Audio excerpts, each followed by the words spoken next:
Amis téléspectateurs, bonjour. Nous sommes Face à l'Afrique. Face à l'Afrique, c'est une émission auquel on aborde les sujets sur le continent africain. Aujourd'hui, nous allons aborder un sujet crucial, un sujet extrêmement important, ô combien important d'ailleurs par rapport à la force onusienne en Afrique. Alors, on se demande que fait réellement l'ONU en Afrique. Alors, nous avons deux invités des marques ici qui vont animer ces débats. À ma droite, nous avons Christine Colin-Tibala, diplômée de Sciences Po, maîtrise en droit, activiste des droits de l'homme. Vous voulez rajouter quelque chose? Militant du droit des peuples à disposer d'eux-mêmes et secrétaire d'une petite association Femmes en Résistance. Très bien. À ma gauche, nous avons Elsa Vomi, qui est de la bouteille dans le domaine des droits de l'homme, dans le domaine aussi de l'activisme. Elle est présidente du Congo Actif, journaliste de Yabiso Magazine, que vous avez ici.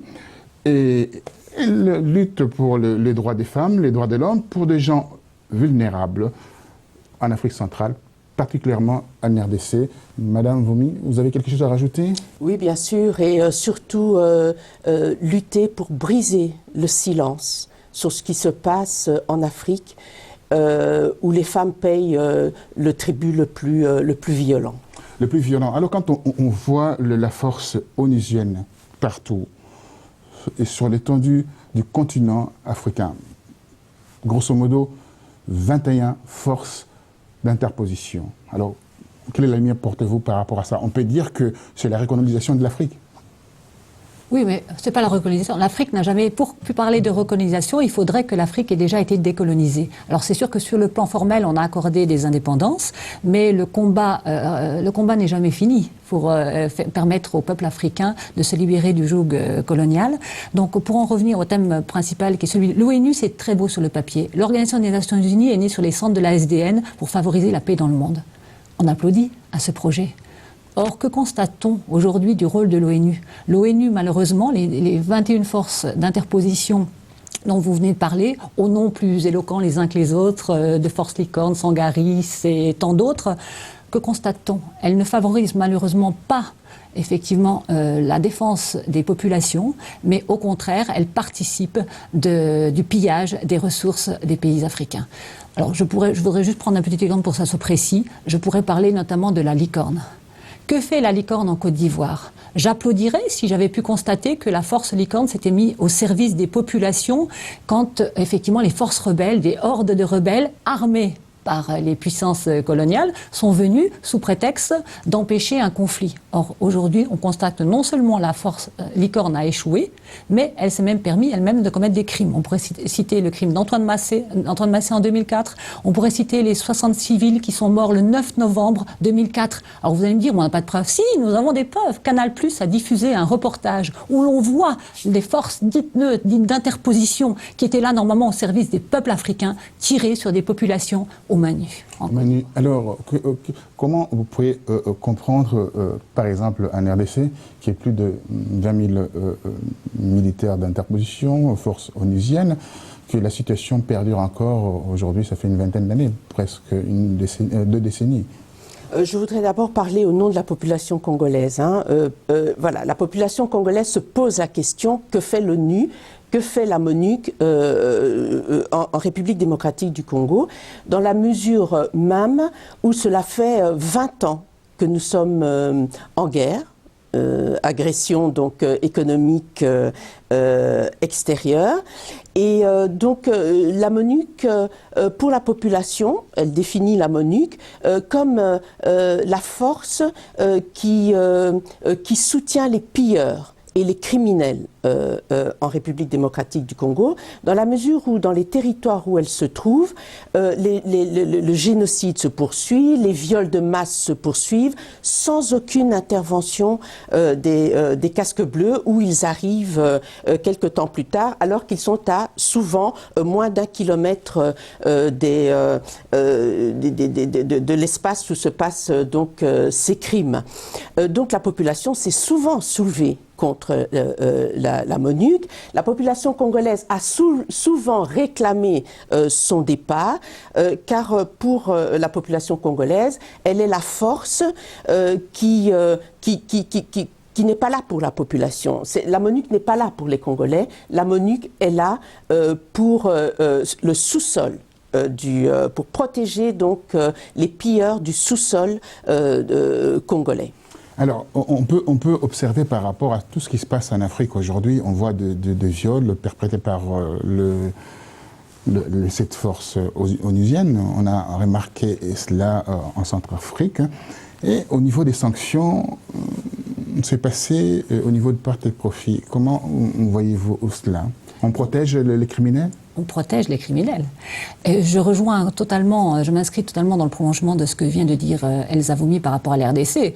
En Côte d'Ivoire, à moins grande échelle, heureusement pour la Côte d'Ivoire, mais à grande échelle tout de même, il y a des massacres de masse. Alors, où le bas blesse? Le bas blesse sur deux grands principes.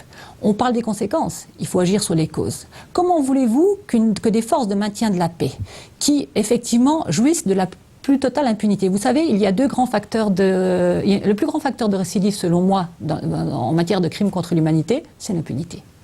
On constate tout d'abord une totale impunité. Le deuxième grand facteur de récidive, c'est l'absence d'exemplarité. Si les pays occidentaux qui prétendent vouloir continuer d'intervenir en Afrique, sous le prétexte qu'il y aurait des guerres, voire des génocides, et encore c'est eux qui définissent, quand il y a génocide, les populations, elles, présentent des preuves qu'il y a bien un génocide, que ce soit en RDC, que ce soit dans certaines régions de la Côte d'Ivoire ou ailleurs, mais à partir du moment où les grandes ONG des droits de l'homme ou les grandes institutions n'ont pas décidé qu'on devait parler de génocide, on n'en parle pas. Donc, je dis, exemplarité pourquoi? Parce qu'aujourd'hui, on constate que l'ONU, vous savez qu'il y a 5 membres permanents. Sur les 5 membres permanents, 3 ne reconnaissent pas la compétence de la Cour pénale internationale. Alors on met en place, on dit voilà, vous savez ce qu'on va faire. Pour éviter, on va tous être logés à la même enseigne, on va créer une juridiction, le bras judiciaire de l'organisation, moi je l'appelle des Nantis Unis, qui est chargé normalement d'empêcher et de poursuivre ces crimes pour empêcher que ça recommence. Or que constatons que ceux-là même qui proposent d'y envoyer des présumés génocidaires refusent de s'y soumettre. Je regrette, en matière de pédagogie, la plus grande vertu pédagogique, c'est l'exemplarité. Quand on aura jugé les crimes de la France ou des États-Unis, alors de la France pour avoir assassiné les grands leaders souverainistes, que sont Farah Tachet, que sont Ben Barka, que sont Boganda, que sont Lumumba, que sont Sankara, et on pourrait tous les citer, on commencera à pouvoir y croire, qu'ils acceptent déjà eux-mêmes de se soumettre aux autorités qu'ils créent, et peut-être que les populations africaines pourront commencer à avoir un petit peu d'espoir que ça puisse les aider. Alors, je repose la question autrement, je reformule ma question sur le rôle de la MONUSCO, les forces onusiennes, et si on veut, par rapport à leur rôle intrinsèque de sécuriser des zones de guerre et sécuriser les populations. Or, ils se trouvent aussi mêlés dans des scandales extrêmement graves. On peut constater en RDC, il y a des viols de ces militaires onusiens, il y a des assassinats, il y a le trafic de minerais. Comment on peut définir cela ? Mais écoutez, moi je me pose toujours en haut-parleur de la population qui sont sur le terrain et qui voient comment les choses se passent. J'étais à la Marche mondiale des femmes en 2010 à Bukavu. J'y suis restée personnellement à l'est de la RDC, Bukavu, Goma, etc. Pendant 1 mois. J'ai donc circulé dans des régions où aujourd'hui je ne pourrais plus circuler parce qu'ils sont occupés par les forces agresseurs des petits pays voisins, lourdement armés et soutenus par les puissances occidentales, qui sont maintenant donc complètement identifiés par les rapports des experts de l'ONU depuis 2001. Donc, et ces petits pays qui font le commerce des matières premières qui se trouvent sur le territoire congolais et qui ne se trouvent pas sur leur territoire. Et ces petits pays sur lesquels on établit, on construit la bourse des matières premières, spoliée en République démocratique du Congo, avec une main-d'œuvre congolaise esclavagisée. Voilà, et il y a une personnalité qui est très connue d'ailleurs, pour nommer la capitale où se trouve cette bourse des matières premières, c'est Kigali. Madame Tony Blair a payé des millions de livres sterling pour la caution d'un haut général de l'administration rwandaise arrêté en Angleterre pour crime contre l'humanité, poursuivi par un juge espagnol. Aujourd'hui, il circule librement. Oui, sa caution a été payée par Madame Tony Blair. Donc, tout cela résume bien, et très bien, les différents acteurs. Et ce qui est le plus criminel, ce qui participe à ce crime international sans précédent, c'est le silence complet des mass médias. Alors, le silence complet, vous avez marché dernièrement, comme vous avez commencé à marcher à Bukavu en 2010, vous allez continuer. Et on a remarché en 2011, en 2015, là, en faisant cette petite tournée francilienne. Mais en réalité, c'est inaudible, ces démarches. C'est le but, c'est faire. Après la guerre, il y a la guerre sur le terrain et puis il y a la guerre médiatique. Et donc ici, je constate effectivement qu'il y a une totale omerta sur ce qui se passe en RDC. Et j'en veux pour preuve notamment les propos de Jean-Marie Fardeau en tant que responsable de Human... Bon, je suis moins spécialiste de ce qui se passe en RDC, mais j'ai pu constater par analogie que je me documentais sur ce qui se passait en RDC, et je constate que Jean-Marie Fardeau dit « Ah, en RDC, les journalistes font leur travail, les ONG font leur travail, ils écrivent tout ce qu'il faut, etc. » Mais il règne un grand chaos et il n'y a pas de mobilisation citoyenne. Comment peut-il dire ça? Après, effectivement, nous, quand on marche ici, on ne risque pas la vie. Les femmes qui se sont levées là-bas, elles risquent leur vie à tout moment pour protéger le docteur Mukwege qui a été gratifié d'un prix.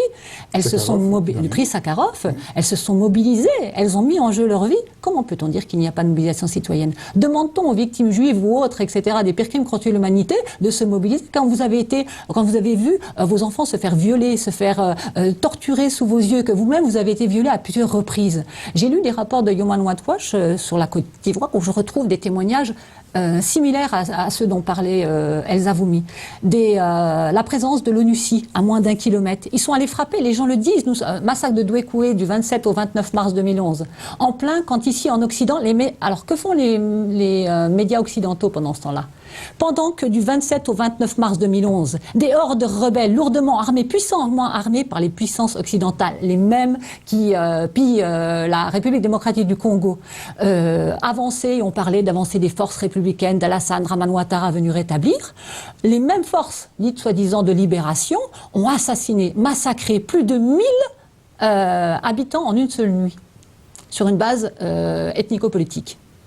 Or, que constate-t-on 5 années plus tard? Je constate que les mêmes ONG qui ont pourtant largement, abondamment relayé, tout ça est consigné. Fofié Kouakou a été promu au rang de chef d'état-major dans l'armée ivoirienne et bien d'autres chefs rebelles. Mais pourtant, ce sont eux qui dirigent la Côte d'Ivoire aujourd'hui. Où sont les ONG? Où sont les mêmes ONG qui les décriaient de 2001? Parce qu'après, effectivement, la guerre physique, on organise le silence médiatique et la propagande médiatique. Alors, on montre du doigt les ONG. Vous allez intervenir aussi, rebondir par rapport à l'intervention pertinente de Mme Christine Colin-Tchibana. Des ONG en Afrique, leur rôle, surtout en RDC, dans la zone de guerre, il y a plus de 230 ONG. C'est quoi, une charity business?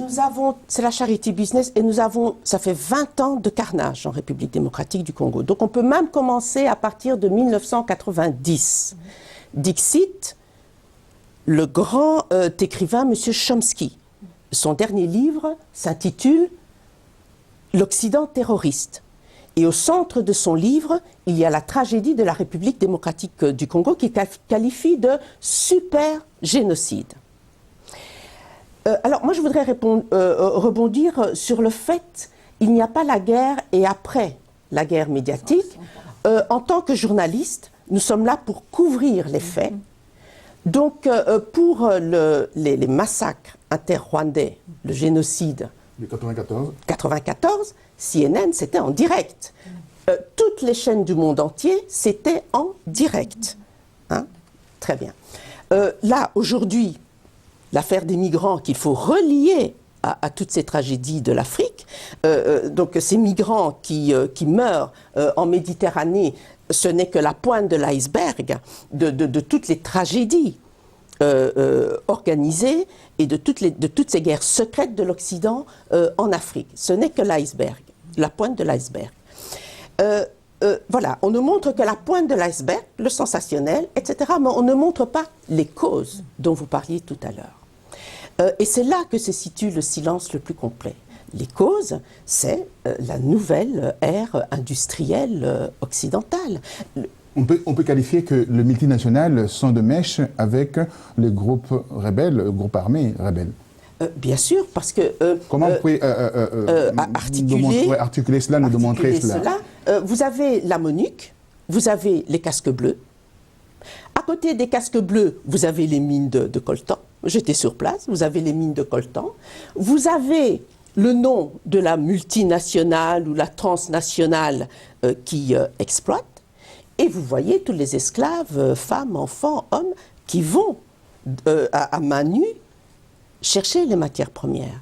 Et nous avons des reportages, je vous invite sur congojustice.org pour vraiment voir la source des problèmes, avec intervention de hauts fonctionnaires de l'administration Clinton, car tout cela a commencé sous l'administration Clinton. En tout cas, ça a commencé sous l'administration Clinton. Alors, une question par rapport à l'administration Clinton. Aujourd'hui, on voit Mme Hillary Clinton en lice pour les élections présidentielles. Et on se pose beaucoup de questions sur la source de ses financements.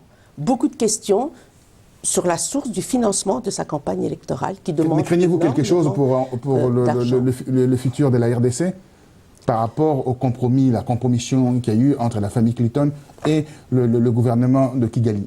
Bon, il peut y avoir, si vous voulez, une inquiétude seulement pour Mme Clinton, n'est-ce pas? Le scandale.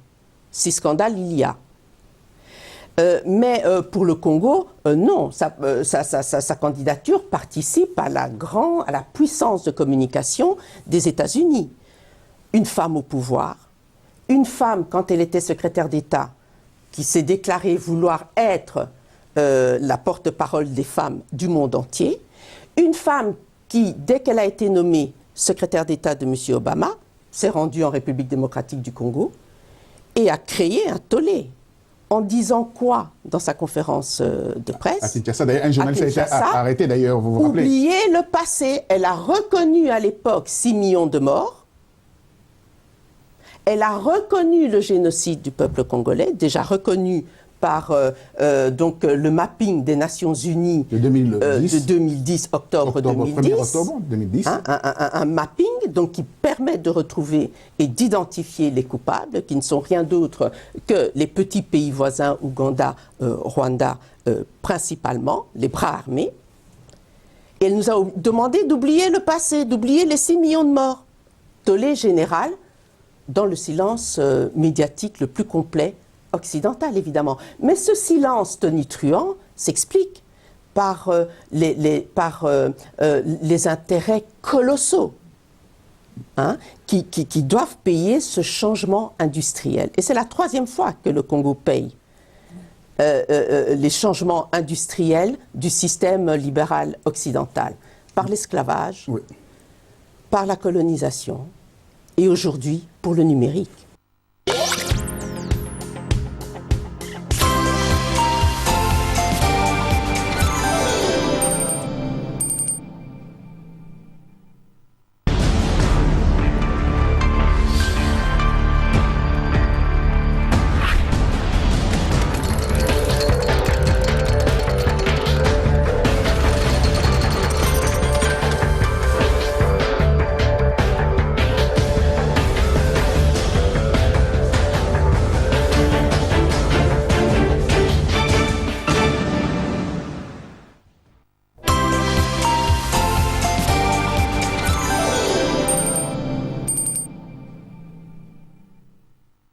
Où est le problème? Où est la frontière de la vérité? Quelle est la solution?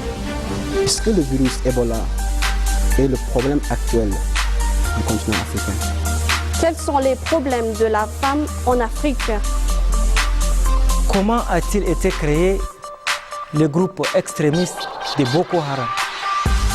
Quel est le nouveau colonialisme en Afrique? Est-ce que le racisme est terminé après l'apartheid? Quels sont les problèmes de la femme en Afrique? Quelle est la solution?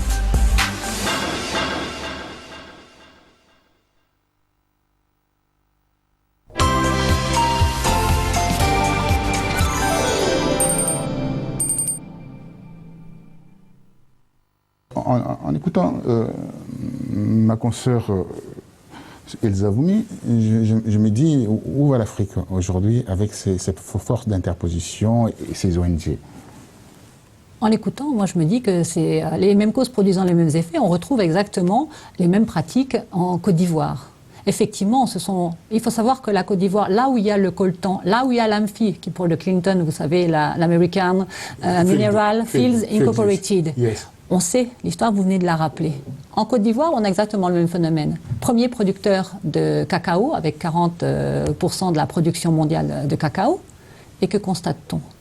Le cacao était aux mains de qui? Qu'est-ce qui s'est passé avec la rébellion? Est-ce que vous savez que Guy-André Kieffer a commis un article en 2002 qui a été tué, bien entendu. Qui a été tué. Tout à fait. Or, on ne recherche pas ces assassins du bon côté. Effectivement, j'ai vu RSF sur ce dossier-là. Il y a de nombreux journalistes qui ont voulu, effectivement, parce qu'ils travaillent, les journalistes. Mais quand ils sont noirs, ils n'ont à peu près aucune chance d'être entendus. Savez-vous qu'en Côte d'Ivoire, on parle de Jean Hélène, d'ailleurs, dont la veuve a été largement indemnisée. Et en 4 mois, le régime de Laurent Gbagbo, qu'on accusait de tous les maux, a jugé le sergent Dago, on ne sait pas trop si c'est vraiment bien lui qui a commis ce crime, mais et la famille indemnisée. Antoine Massé assassiné en 2004. Sylvain Gagnetto assassiné en mai 2011. Désiré Oué assassiné le 14 novembre 2013 devant chez lui qu'on a déguisé en cambriolage. Or, il y a pas eu d'enquête, comment peut-on établir que ça? Alors, pour eux, j'ai demandé à RSF, j'ai dit à RSF, vous êtes constitué partie civile dans l'assassinat, la disparition, parce que jusqu'à maintenant, il s'agit d'une disparition de Guy-André Kieffer. Que faites-vous pour les assassinats de journalistes africains, notamment, et qui avaient leur carte de presse, qui étaient régulièrement reconnus comme journalistes? Vous savez ce qu'ils m'ont répondu? Ah, on ne peut pas prouver que c'était dans le cadre de leur mission de journaliste. Alors, excusez-moi, je voulais quand même dire.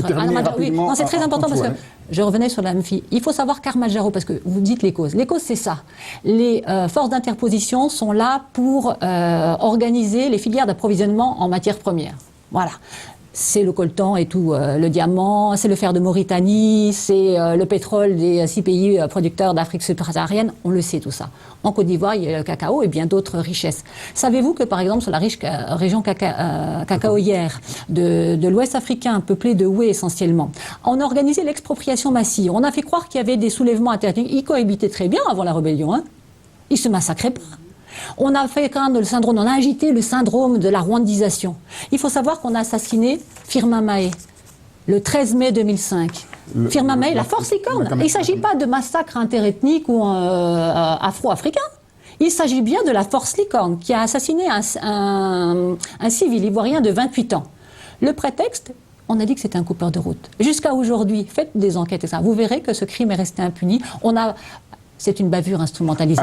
Alors on peut voir à travers le discours de Mme Tibella, Christine, on voit l'instrumentalisation aussi des ONG, également des grandes ONG comme FIDH, on voit Human Rights Watch, on voit Amnesty International. Alors quand on voit ces 3 grandes ONG, on voit la France derrière, on voit Londres derrière, on voit les États-Unis. Alors qu'est-ce qu'on fait quand on envoie ces ONG là-bas en Afrique? C'est pour indexer les uns les autres et créer le chaos? Là, vous avez cité 3 ONG qui finalement font des très bons rapports. Pourtant, ils sont décriés. Oui, mais qui, malgré tout, grâce à leurs rapports, on a établi les rapports des experts de l'ONU. Sans leur pression, nous n'aurions pas de rapport d'experts de l'ONU depuis 2001. Et le mapping est venu couvrir la période de 1993 à 2001. Donc, voilà, les ONG, voilà ce que disent les populations congolaises. Voilà, c'est ça que je veux entendre au niveau de la population, parce que vous avez été sur le terrain. On ne veut plus d'ONG. Voilà. Elles sont toutes là. On ne voit pas des résultats. Ça fait 20 ans qu'ils sont là, rien ne bouge. On a toujours l'impression d'avoir une chape de plomb. Vous voyez ? Et c'est vrai, toutes ces ONG et aucune dénonciation face au crime le plus épouvantable de l'histoire dite moderne. Une petite question par rapport à ces crimes. Comment possèdent-ils ces rebelles pour chasser ces femmes-là, pour déshumaniser ces femmes, pour toucher la matrice, comme vous le dites clairement dans vos écrits ici, dans Yabiso Magazine, qu'on a ici, vous dit voilà, on sabote, on piétine le vagin, pour utiliser les termes que vous utilisez là.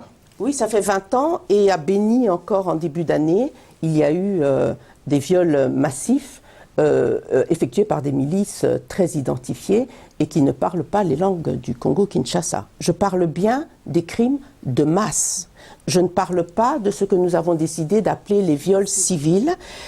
Viol étant un mot aujourd'hui complètement galvaudé sur le plan international, national, etc. Je parle bien de crimes de masse avec destruction volontaire et systématique du vagin des femmes, nettoyage ethnique, plus d'1 million de Congolais réfugiés sur leur propre sol, et donc pour la mainmise des matières premières qui arment, à travers lesquels les multinationales arment la déstabilisation de la région en armant et en finançant pour le coup, en finançant les problèmes interethniques du Rwanda. On crée la psychose, on chasse, la terreur. La terreur la plus épouvantable. On éloigne les populations. Tout à fait. On enterre les femmes vivantes dans des scénarios, dans des scénarios de viol interfamilial. Comme Mme Konatibala vient de oui, de mais je voudrais vous parler de la Côte d'Ivoire. Alors je voudrais encore attirer l'attention sur les Africains. Nous avons demandé aux Africains, regardez ce qui se passe en République démocratique du Congo. Vous n'êtes pas à l'abri. Charles Nana l'a fait à travers ses livres. Vous n'êtes pas à l'abri, n'est-ce pas? Personne n'a regardé. Moi, j'invite les Africains à se réunir dans un esprit panafricain pour ne pas saucissonner ces problèmes qui sont finalement les mêmes et pour avoir nous-mêmes nos médias, nos paroles et pour enfin ne plus laisser les autres parler à notre place. Et les ONG, pour la population congolaise, ce sont ils sont là pour faire perdurer le système, pour faire perdurer la situation, la crise. Ils alimentent la situation et, pour reprendre leurs mots, ils vivent sur notre malheur. Ça les fait vivre. On peut comprendre. Madame Elzavoumi a amorcé en fait les solutions. Quelles sont les vraies solutions en termes judiciaires ou en termes de sensibilisation, mobilisation? Quelles sont les choses que vous pouvez faire aujourd'hui afin que tous ces crimes cessent ou ces forces d'interposition quittent l'Afrique? Alors, il faudrait d'abord... On terminera avec ça, Madame. Autant effectivement, on peut louer le travail. Alors c'est très difficile, c'est très compliqué cette histoire d'ONG, parce qu'à la fois le rapport, il mélange du vrai et du faux. Finalement, ils s'en servent en fonction de l'intérêt du moment ou de la géopolitique occidentale du moment. Effectivement, on prend et des financements, bien entendu. Il faut savoir qu'il vit bien toutes ces forces d'interposition. Il faut savoir que ça nourrit bien ces contingents qui sont détachés, etc. Oui. Moi, je voudrais revenir sur des messages simples. C'est vrai que je me souviens de ces propos d'un Premier ministre français disant « La France ne peut pas accueillir toute la misère du monde ». Mais si la France ne peut pas... C'est ça, j'étais bien des Rocard, bien entendu. Si la France ne veut pas accueillir toute la misère du monde, qu'elle n'aille pas semer la zizanie, semer la destruction. Et ça rejoint... Moi, je dis que si les gens ne veulent pas de migrants... Moi, je suis attachée au métissage, à la libre circulation des populations dans le cadre d'une économie mondiale et d'un monde recomposé et où les richesses seraient un peu plus équitablement partagées. Voilà. Mais attendez, les migrants, qui les a chassés de leur pays? Vous croyez qu'ils viennent pour la clémence de notre climat? Il vous reste 30 secondes. Voilà, ce que je voudrais dire, Ahmad Jarro avait pour directeur Afrique le gendre de Ouattara. On veut mettre la main sur les richesses cacaoyères. On a fait croire qu'il y avait des génocides, qu'il y avait des tensions ethniques qu'on a volontairement instrumentalisées dans le sud-ouest de la Côte d'Ivoire. La solution? La solution, ça passe parce que Sahar TV est en train de faire une information autonome. Écoutez, elle parle de Charles Onana, Patrick Beko, tous ces gens qui fournissent une information alternative sur la base, effectivement, de ce que vivent concrètement les populations. C'est eux qu'il faut écouter, c'est eux qu'il faut promouvoir. Il faut effectivement déclencher des sursauts salvateurs dans l'opinion publique, partout où on est, à son travail, à chaque minute, effectivement, pour générer plus grande société. Mais faites attention des faux amis panafricains. J'ai découvert que... il y a des noms, peut-être on verra plus tard, on verra ça plus tard. Je n'ai pas parlé d'amis panafricains, j'ai parlé un sursaut panafricain, esprit, mental. Alors, pour terminer, vous terminerez avec... on peut partir avec un tout petit peu une lueur d'espoir par rapport à ce qui se passe en RDC. L'espoir, c'est déjà que nous sommes là, sur ce plateau, pour en parler. Ça, c'est une lueur, c'est ça la lueur d'espoir. C'est le média, la lueur d'espoir. Et je voudrais aussi dire comment sortir de là.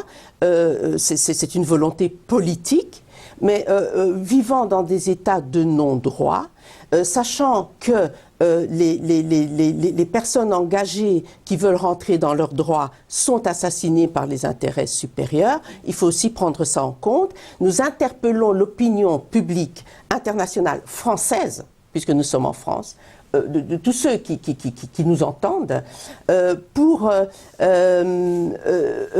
relayer d'abord cette information-là, pour briser ce silence-là. Concernant la République démocratique du Congo, je vous invite, pour des informations précises et des bonnes informations, à vous connecter sur ingeta.com. Donc nous venons de terminer cette émission qui a été extrêmement passionnante et passionnée, et on peut comprendre à travers ce qui se passe en Afrique avec les forces d'interposition, il y en a 21, ces forces opèrent des fois au profit de prédateurs, des fois en protégeant les populations. Mais c'est une question, aujourd'hui, on doit se poser, comment peut-on faire pour avoir une vraie force d'interposition africaine. C'est à travers cette force d'interposition africaine qu'on pourra sortir de l'ornière. Je vous dis merci, à très bientôt, au revoir. Merci.